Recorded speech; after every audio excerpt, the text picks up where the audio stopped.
السلام علیکم ګران کتونکو نېشنل اکیډمي ته په خیر راغلی نن به موږ د 9 کلاس بایولوژي فرست چپټر ټاپک سیلولر ارګنایزیشن سټډي کوو په نننی کلاس کې به موږ سیلولر ارګنایزیشن سټډي کوو چې دا څه ته وایي سیلولر ارګنایزیشن مطلب دی چې د جاندار چې څومره جاندار دي دا ټول د خلیو نه سیلز نه جوړ دي اوس دا خلیه چې د دې جاندار په وجود کې د ترتیب څنګه دی څنګه راوځي شوی دغه ته سیلولر ارګنایزیشن وایي نو څه جاندار چې د وی خلیو نه جوړي څه جاندار چې ډېر خلیو نه جوړي نو دې لحاظ سره سیلولر ارګنایزیشن چې دام درې قسمه دي یونیسیلولر ارګنایزیشن کالونیل ارګنایزیشن او ملټي سیلولر ارګنایزیشن یونیسیلولر ارګنایزیشن کې چې کوم جاندار راځي د دې ټول وجود چې دی صرف د یوې خلیو نه جوړي د دې ارګانیزم په وجود کې صرف سنگل سیل وی خلیه او هغه یو خلیه چې دا هغه د دې جاندار د وجود ټول کارونه په یوازې سره انجام کوي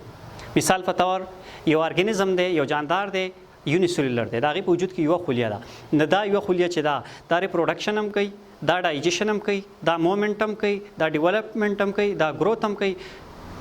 د لیوینګ ارګانیزم د ژوند لپاره چې څومره کارونه ضروری دي هغه ټول کارونه دا یو خلیه په یوازې سره کوي ځکه چې د دې سره بل څه اپشن نشته نور خلیه نشته چې د دې سره مدد وکړي دا یو خلیه په خپل هغه ټول کارونه کوي نو دغه ته یونیسیلولر ارګنایزیشن وایي مثال په تور امیبا پیرامیشیم یوګلینا بیکټیریا ایټسټرا دا ټول جاندار دي یونیسیلولر جاندار دي دا ټول جاندار د یوې خلیې نه جوړ دي دا چې کله موږ مایکروسکوپ وینو نو د پرې باډي کې یو خلیه او هغه یو خلیه چې دا ټول کارونه کوي په یوازې سره نو دته یونیسیلولر ارګنایزیشن وایي هغه نه پس بیا بل قسم ارګنایزیشن دی هغه ته وایي کالونیل ارګنایزیشن کالونیل ارګنایزیشن چې دی په دې کې چې کوم جاندار راځي هغه یونیسیلولري دا غي وجود هم د یوې خلیې نه جوړي سنگل سیل نه جوړوي خو دا یونیسیلولر ارګانیزم چې دی دا یوې خلیې والا جاندار چې دا ټول د ګروپ په شکل کې اوسېږي هغه ته موږ کالونی وایو نو ځکه ورله نوم کالونیل ارګنایزیشن ورکړی دی مثال په تور والواکس دا یو الجی ده ګرین الجی ده دا په اوبو کې او دا یونیسیلولر الجی ده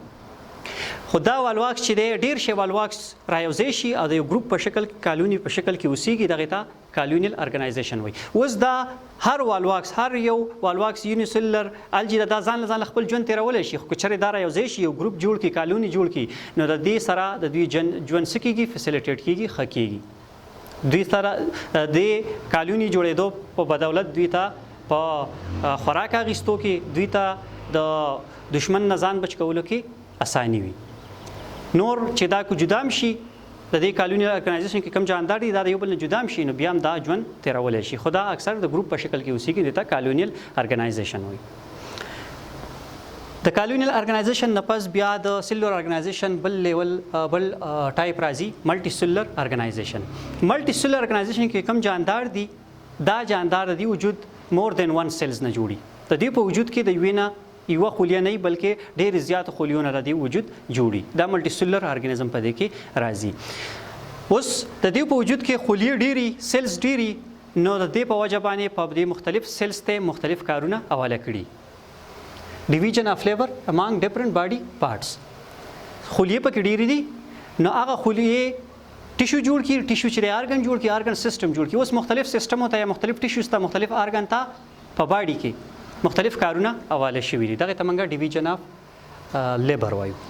مختلف کارونه په تقسیم شوي دي مثال په تور د انسان چې دا یو ملټي سیلولر ارګانیزم دی د دې سیلولر ارګنایزیشن چې دا ملټي سیلولر ارګنایزیشن دی انسان کې مختلف ارګن سیستمز دي لکه ریپروډکټ سیستم دی مختلف سیلز نه جوړ دي ته دا کار حواله شوی دی چې بچو پیدا کېدو د کار دی ته حواله شوی دی